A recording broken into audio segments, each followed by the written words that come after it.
Good morning, everybody. I'm just going to do a quick little walkthrough and a video. I got a couple of things I want to share from my heart today, and also share my garden. It's my little fig trees. They're coming along. This is the area where we buried Sweet Ratchet, right under this oak tree. So I can say hi to Ratchet every day when I come out. My little watermelons are kind of trying to start growing a little bit here. They're still puny, but we'll see what happens. Luckily in Georgia we have a long growing season, so maybe toward the end of summer I'll actually get a watermelon or two or something. But anyway, the iris bed here with some lilies and gladiolas is doing good. My pumpkins are looking pretty sad. It has been so hot here. By 11, 12 o'clock the heat index is well over 100 by now. So a bunch of my Baker Creek seeds are finally coming up. I don't remember where everything was, but I have it on the packets. I wrote down where I planted everything, so I'm not 100% sure what all that is that's coming up. And anyway, my tea garden and my spice garden is growing well. I put a few new things in here. I put some rosemary, basil, and thyme in here, and all that seems to be doing well.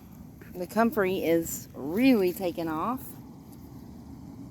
That is just huge. So when it gets a little bit bigger, I'll start harvesting some of that to make tea and to make a fertilizer tea for my plants and do the natural fertilizer. The berries on the huckleberry bush have pretty much been picked clean by the birds.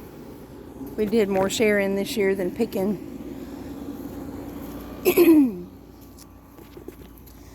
The grapes are doing what they always do, but I'm telling you, it is a daily struggle fighting these stupid Japanese beetles. I wish they would finish their breeding season and go wherever it is that they go. But they are just killing it. They love the grapevines. They love my wisteria. They love the beans. They have demolished any rose bushes that we've had around here. So the chamomile is blooming. So we'll be harvesting some of that for tea. Getting that put up for the winter. And the butterfly seed packets that I planted here are really starting to grow and show off. And that wisteria that I cut down is determined to come back. I came through and put in some of that compost on all this just to try to hold some moisture in these pots. But I still only have one butternut squash. And I'm really not even wondering if that's even a butternut squash, because it sure doesn't look like one. We got a couple of loofah gourds starting to grow.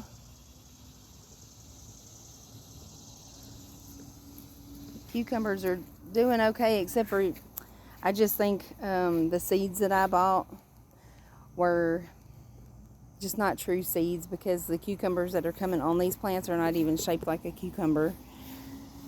And it's not cross-pollination, because if something does cross-pollinate, it won't affect this year's fruit. It will only affect the seeds. So if I tried to save seeds, then there's no telling what I'd get next year, because these are they're not even shaped like a cucumber. So those seeds you get from Lowe's, you gotta watch out. I'm not sure who they're contracting out to make their, to make their seeds, but they're just not. I mean, look at these they end up looking more like a bell than a regular cucumber. But the tomatoes are coming along. They're getting a little bit of size to them. Some of them look better than than others. So they're doing okay. The Romas are doing all right. The way they're growing, and I'm not thinking I'm going to get like a nice bumper crop, because they're just not a whole lot growing all at one time. I've harvested a little bit of okra already.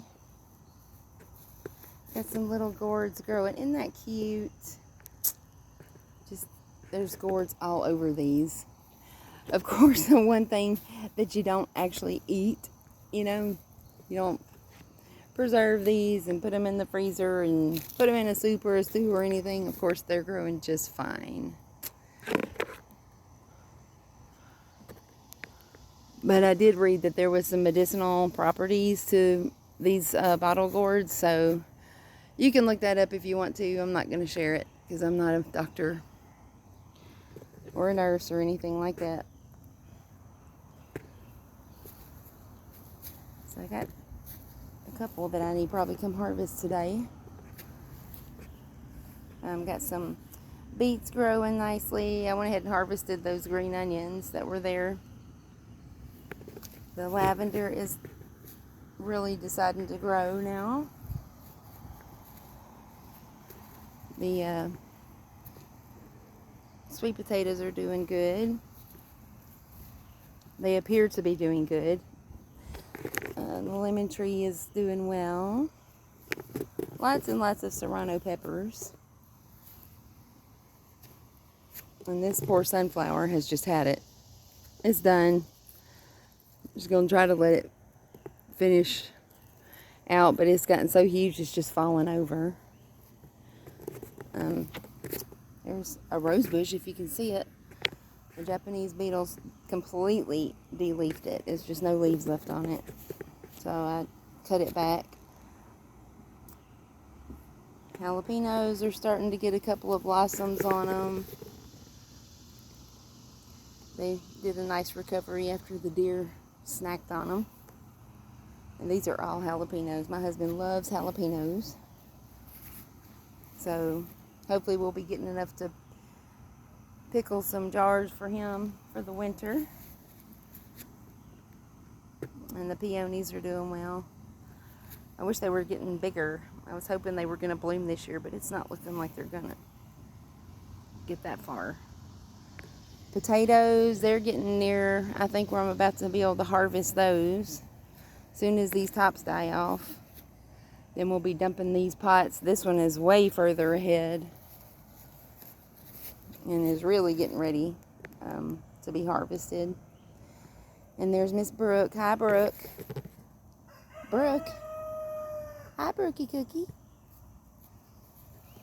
The carrots are coming along. The green pole beans here. You can see here the Japanese beetles are having their way. Look at these things. Ooh. They just drive me crazy. But anyway, there's a few beans here and there in there. I think I just got this planted way too late. These are all the bell peppers, the green and the mixed bell peppers. And all these holes in the plant, these are snails. See? Look at there. I mean, you can't have nothing. This one yesterday, this cabbage had some kind of a worm in it. And looked like an earthworm.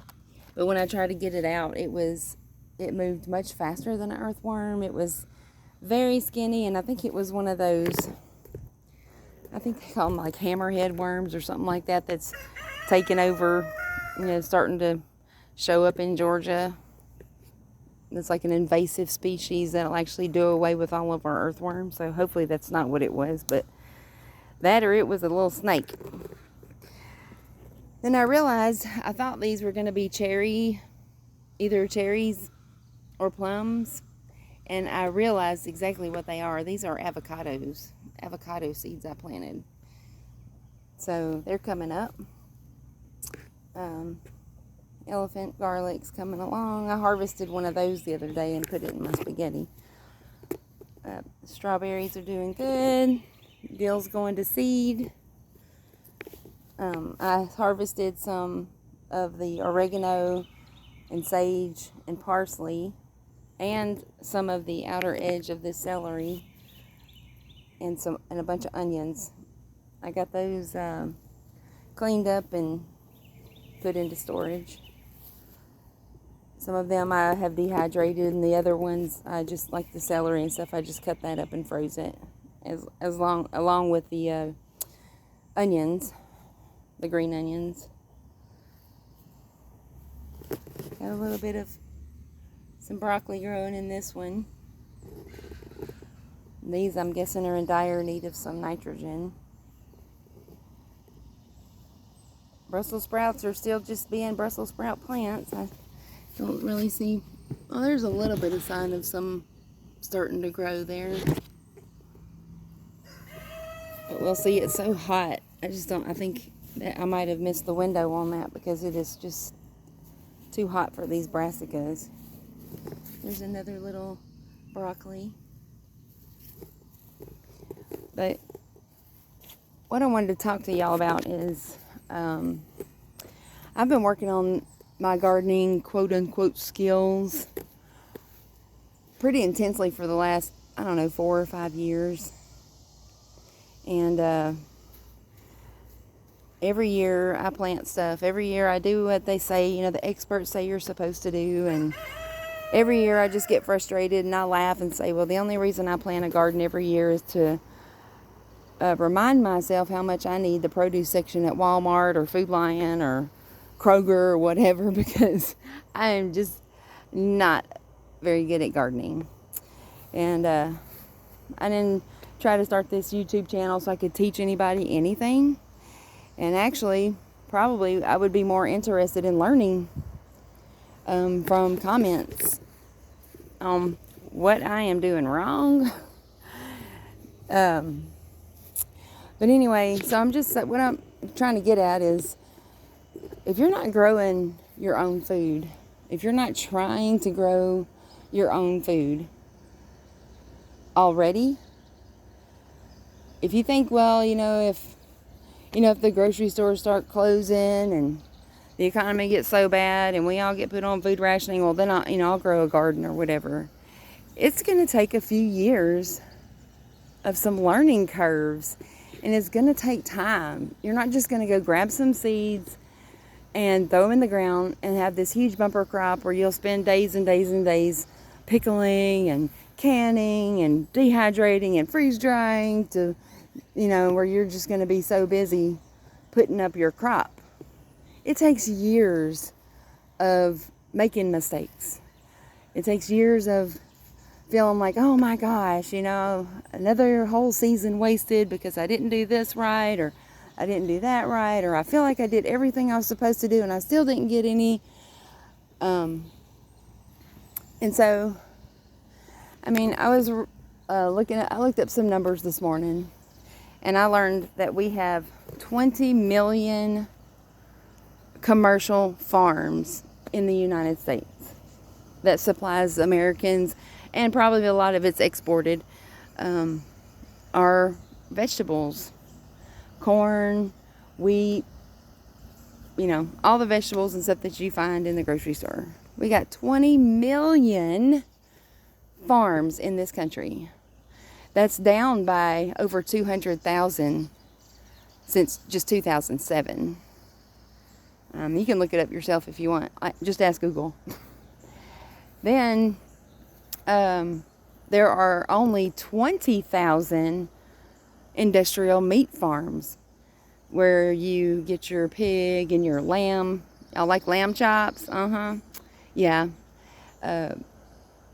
Your beef products, your bacon, all that. There's only 20,000 of those in the United States. There are over 320 million people in the United States. So, of the 320 million people that require food on a daily basis, 3 times a day plus snacks, we only have a handful of farmers that are growing food to feed the masses. That is not sustainable, people. It's just not. I mean, it's been good and everything because, we rely so much on our exports and imports from other countries. But I don't know if y'all have heard, India has decided they're not exporting any of their wheat stuff anymore. So, where are we going to get all that grain for us to make bread? And tortillas and everything else we need to make. Our sandwiches and have that garlic toast with your spaghetti. Where are we going to get that? The United States already doesn't grow a whole lot of wheat. And the farmers that did grow wheat are being paid not to grow wheat or not to grow corn.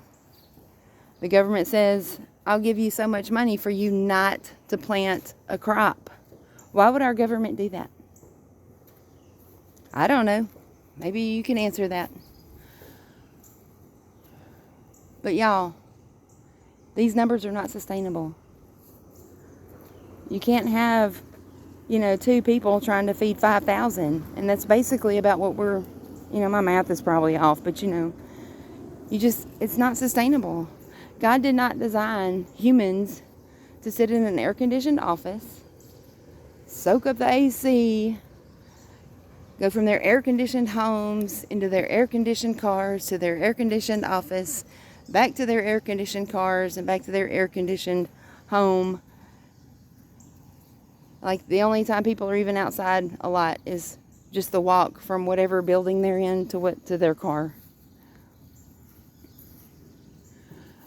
I'm sure everybody knows about the fertilizer prices going up so high to where a good majority of the commercial farms in our country that are trying to grow things, they're switching to soybean because soybean doesn't require a whole lot of fertilizer. And so, soybean is so unhealthy for the human body. It causes inflammation and everything else. And if you look on the back of the package of pretty much anything you eat, it's stocked up with soybean oil. And America is so unhealthy, y'all, because soybeans in everything. And that's all we're growing in this country this year. There's not many corn crops growing in because of the lack of fertilizer and the high price. And from what I've heard and what I've read, the corn that is being planted and grown in the United States this year is contracted out to the government and to the oil companies and gas companies to make ethanol for the cars. And a lot of people think, well, I don't eat a lot of corn. We only have corn on the cob with the barbecue or whatever. But y'all, if you like to have a barbecue and you like those pork chops on the grill or you like a steak cooked rare, all the cows, all the pigs, all the chickens in these industrial markets, they're all corn fed, y'all. They're all corn fed for the most part. So you might not eat a lot of corn on the cob, but that steak you're wanting, those animals are fed with corn. And if there's not corn, what are they going to do? Get out of the cattle business, get out of the pig farming business, because they can't afford to feed the animals. So, or not even that they can't afford it, the grains aren't there.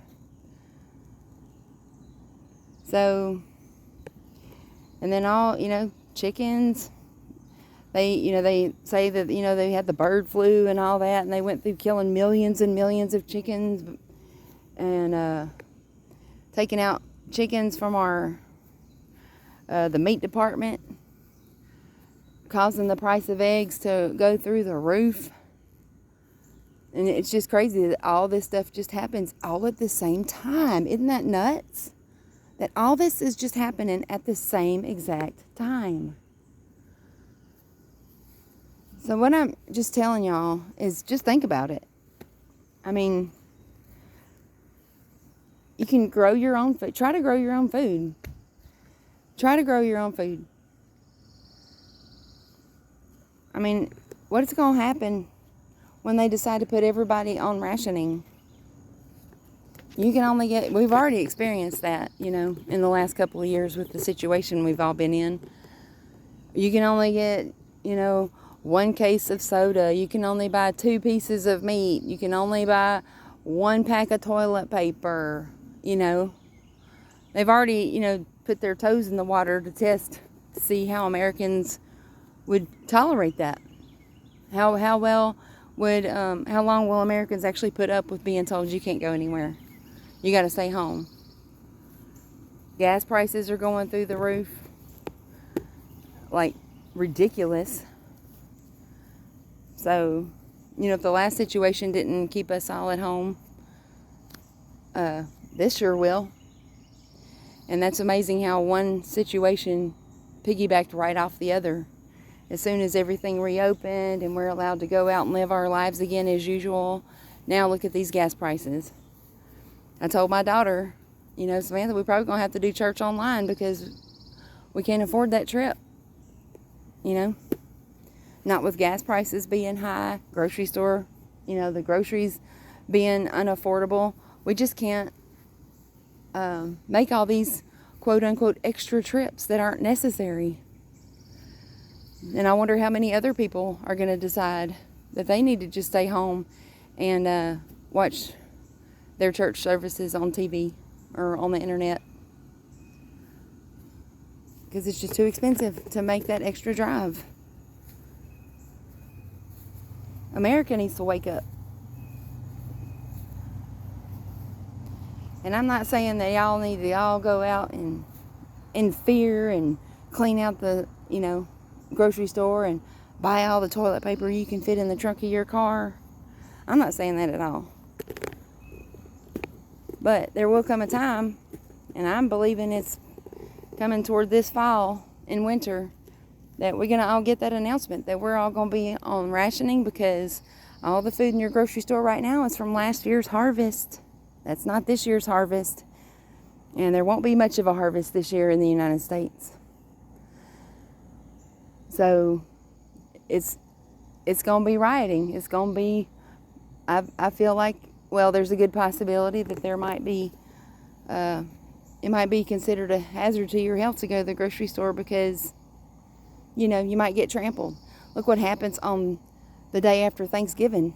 Everybody acts like a bunch of lunatics so they can get, you know, half off of a TV. Well, what if they're all at home and they don't have food for their kids? It's going to be all out pandemonium then. I remember there was a time back a few years ago when the food stamp or the SNAP card system went down in Louisiana in the New Orleans area for 24 hours. Those folks didn't have access to their food stamp cards or SNAP cards, whatever you call them. They were looting, burning down, destroying the city of New Orleans because they couldn't have access to their food card for 24 hours.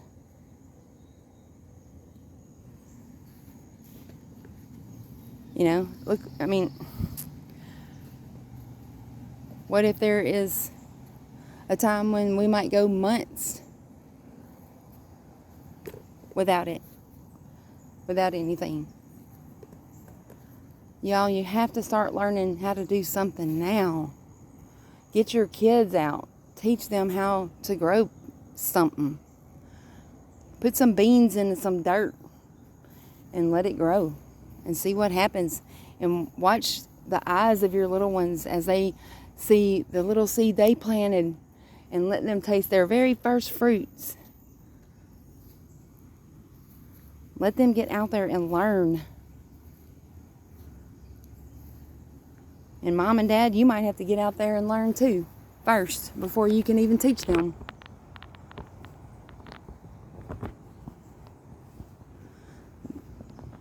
The Bible says in the end times, a piece of bread will buy a bag of gold. That's seeming more true now than any time before. My husband likes to drink Diet Coke, Diet Pepsi. I don't drink that stuff, he does. But over the last little bit, it didn't matter how much money I had, there wasn't any to buy. And then whenever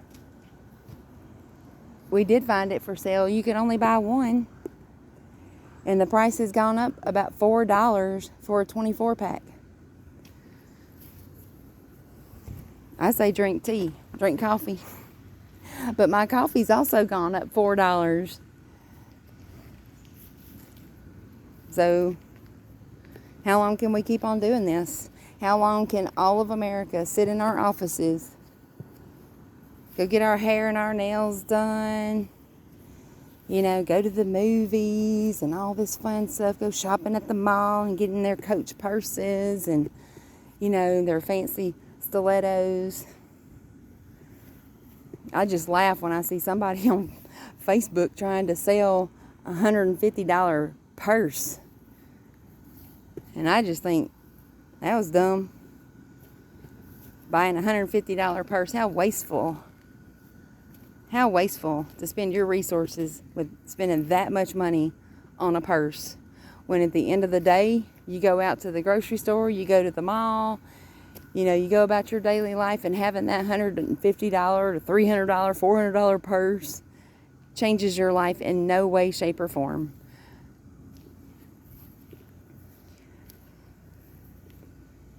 In the end, does it really matter if you have a Coach purse or if you have a purse that you bought at Walmart on clearance? No. And I'm going to show y'all something. Maybe I'm just a simpleton, I don't know. But I'm going to show y'all what I drive. And my husband and his friends, and a lot of times they'll say, you need to get that girl something else to drive. This is my car. This is what I drive. I drive a 1996 Ford Ranger pickup truck. It's got a little bit of sun damage. And I always have a hood sitter. Hi, Cheeto. Cheeto. Anyway, back a few years ago, we bought this car with cash. And just to make it super fancy, y'all, I put on my chicken sticker. And for our 4-H, I'm also a proud Navy mom. And I love to fish. And I love my church and the people in it. I have never one time gone to the Walmart or to the grocery store or to the feed store or to Tractor Supply, and the fact that I'm not driving a $75,000 pickup truck, it's never come up in conversation. No one says, that's one ugly truck, lady. When you gonna upgrade? I've never had a dear friend of mine that loves me with all my heart, with all their heart, tell me, you know, Tracy, I just can't be your friend anymore because that is one ugly truck. The other good thing about my truck is it's a standard. So I never have to worry about it getting stolen because no one knows how to drive them anymore. I could probably leave the keys in it, and when I come out, it'll be sitting right there because nobody knows how to even start it. So, why do we all feel like we are some royalty? That we all got to have a $70,000 this and and right across the way from where we live, you come out of my neighborhood and they've cleared out this whole entire hayfield. And it's, acres and acres and acres and acres of pasture that was, or hayfield. And they've cleared all that out and they've put up these homes. They are starting at $520,000. And you know, they're pretty houses and all that. But I don't see $500,000. They sitting out in the middle of a hayfield with not even a single tree to shade their homes. They got those nice 17-foot vaulted ceilings. And I bet you they got $1,000 a month house note or power bill. Why? Who needs that? You know, we're in a society now where, you know, the average family has 1 or 2 kids. So why are we buying $500,000 homes for 3 people at the expense of destroying our farmlands and our woodlands? There is nothing that makes me more angry than coming out here in this country where I live out in the woods and seeing them out there sawing down, cutting down acres and acres and acres and acres of woods to build more housing areas. And not only that, these homes, they come with these HOAs. They tell you, oh, well, you can't plant a garden in your yard. You can't have a boat in your driveway. You can't have your car, you know, backed in. We need to see that license plate. And you got to have that dumpster behind your fence so nobody can see that you actually generate trash in your home. You can't leave your garage door open longer than 20 minutes. And if you do, you're going to get a fine. Oh, and you can only have 2 dogs. And you can't have any chickens. You can't have any goats. You can't have anything. No rabbits. Nothing like that. Because you live in an HOA area. And your neighbors don't want to be inconvenienced by listening to your animals. And y'all, you pay for that. You pay for somebody to tell you what you can and cannot do with the $500,000 house that you just financed. Makes no sense.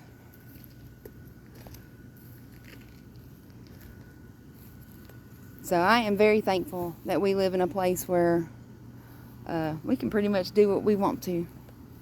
And nobody out here tells us what we can and can't do. We try to be respectful of our neighbors. And right now, it's a little early, so I'm waiting to make sure all my neighbors are awake so I can mow my grass. And that's just because I'm a nice person. And I don't want to disturb sleep so early in the morning. But I could get up at 7 o'clock in the morning and start up that lawnmower. And nothing would happen. Matter of fact, I'd probably wake up my neighbors and they'd probably get on their lawnmowers and start mowing too. But y'all, America needs to wake up. Wake up. We are all living in this country acting like we are all royalty. Everybody expects you going to go to that grocery store and fill up that grocery cart with food that most countries would only dream about. And the other statistic I heard was that over half of the food in America gets thrown into the trash. We overcook, and instead of reheating leftovers, it just goes in the trash.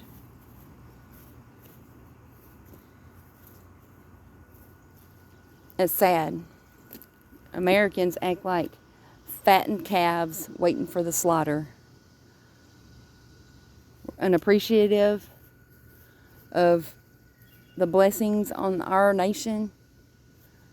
We are wasteful, ungrateful, and just downright spoiled. And we snap our fingers and we want to be able to go to Walmart and get our curbside pickup in under 2 hours.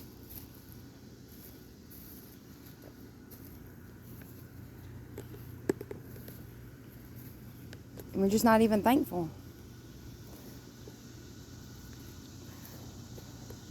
And I think we need to spend more time being thankful and showing appreciation and at least being good stewards of what we're gifted. Just be good stewards. Let's all try to be debt-free. Get rid of that stupid $70,000 pickup truck. $80,000 pickup truck. Get you a little something. Pay off those bills and be debt free. Start growing your own food. Try to snag you up a little piece of land out, while there's some left and you're still allowed to buy it. Start you up a little homestead. It takes a lot of work, yeah. I'm out here working this yard and this garden and taking care of these animals from about 6:30 in the morning, and I get to maybe go to bed around midnight. And there is not any watching the Days of Our Lives or whatever. Sitting around watching Fox News or CNN, falling victim to their games of trying to keep everybody in a frenzy and keep everybody upset and cause discord. And I'm not saying that any of these things are things you should do because of our nation's current situation. We should be doing this stuff anyway, people. We should be doing this stuff anyway. God designed us to be out in nature, to work the land, to soak up some sunshine. That's what we're designed to do. We weren't designed to sit in a chair all day. Everybody wonders why, our backs hurt all the time and we're getting fat and we're sick. And we got migraines and we got high blood pressure and obesity and all this stuff. It's because humans were not designed to sit on their butt all day.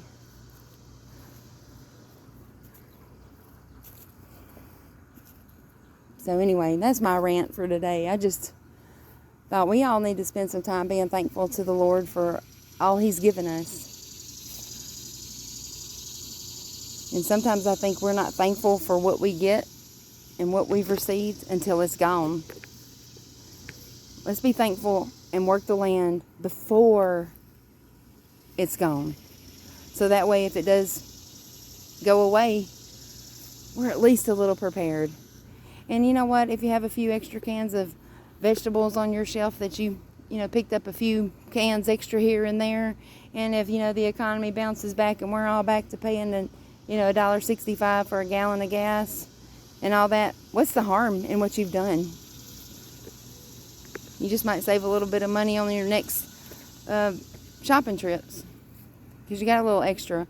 Or better yet, you know what? If you have some extra canned goods, you could always donate them to people that are in need. The widows and the orphans, where God has instructed us all to care for them. Not stick them in a home. We're supposed to care for them. So just go out there and try to prepare and do what's best for your family. And let's all quit sitting on our behinds expecting that Uncle Sam is going to provide our every need. Because as good intentioned as our public officials are, there's just only so much they can do. When you've got millions and millions and hundreds of millions of people that all want chicken, and there's only 20,000 people growing chickens, then you can't really complain at the conditions that the chickens are living in, okay? Y'all want them eggs. You want that chicken. When you go in the grocery store, you expect there to be chicken on the shelf. So you can't complain at the way that it has to be done. There's no other way to raise chickens for that many people humanely. And if you think that you can, well, by God, go get you some chickens and show us all how to do it. Go get your own hogs. Go get your own couple of steers, couple of cows. If you don't like the way the cows are being treated when they get milked, well, by God, go get you your own cow and hand milk that thing. If you don't like the way the beef cattle's treated, raise up your own beef and quit griping, because those cattle farms, a lot of them, they got millions of people that want a steak every single day, and there's no way to raise that many cows for the demand of the American people humanely. And if more people did it and raised their own food, then there would be a lot less stress on the industry, and they could probably treat their animals a little bit better. But let's do some research. How many eggs are sold in this country every single day? How many eggs are consumed every single day? And how can a fraction of 20,000 industrial meat farms, how can they keep up with that supply? The only way to do it is to keep thousands of chickens all crammed in the same building and genetically modify those birds to produce more eggs than God intended them to do. That's it. That's the only way to do it. So don't sit in your high horse and complain about the way animals are treated if you're going to the grocery store and you're buying that stuff. And you think, oh, well, I buy cage-free eggs. Yeah, go look up and see how those cage-free birds are treated. Yeah, go look it up. Cage-free, free range. They're free ranging in a warehouse, stepping on each other, starving to death. Eating on the corpses of what's left of dead chickens in their free range warehouse. So, if you don't like the situation, I'm telling you, go out and get your own chickens. Get you some dual purpose chickens. Enjoy their eggs while they lay them, and then put them in the crock pot when they're done. That's really the only way to satisfy the situation and to rectify the situation.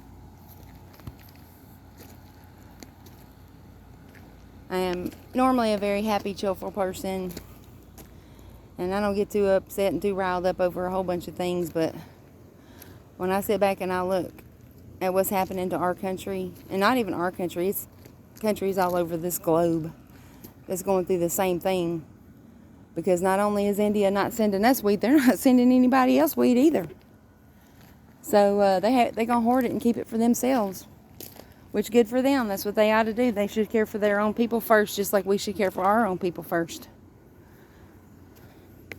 We got little babies in this country that don't have anything to eat. But you know, in America, you're not allowed, in most states, you're not allowed to sell goat's milk, which a baby can digest. Most babies can digest very easily. But you can't, it's against the law to buy goat's milk for human consumption in this country. If that were the case, that we could, none of these babies would be going hungry. Because there's plenty of goat farmers in this country that would be more than willing, a lot of them, to donate their goat's milk to feed our hungry infants in this country.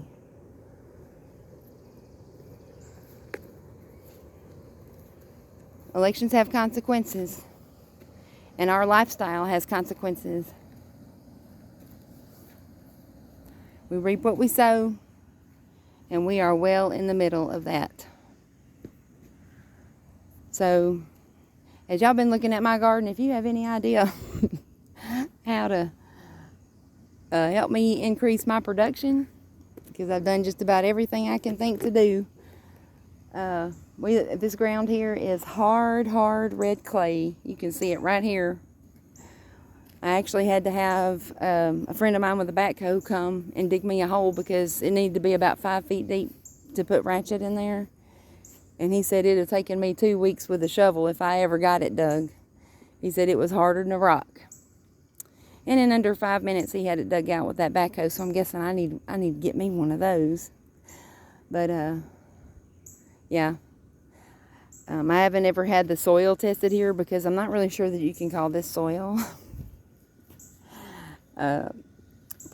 Stuff obviously grows in it. I mean, look at here. Stuff grows in it, just not what I plant. And so it's just so hard for roots not to get bound in this. It's like someone told me one time that it's like when I put my hydrangeas in the ground here, they're like, it's kind of like putting your plants in a clay pot with no drainage. So, I mean, if you take a hole and you fill it up with water, an hour later, there's still going to be water in it. But the water can't penetrate this hard red clay. And so it's been a learning process trying to grow some stuff here. And I'm going to try the Back to Eden method with this compost over here, hopefully for next year.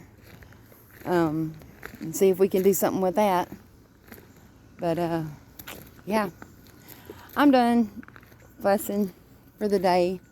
I just want to give y'all a couple little things to chew on and think about. And, I mean, don't panic. Don't be going out acting a fool. Buying out the grocery store and all that stuff. Because that don't do anything for anybody.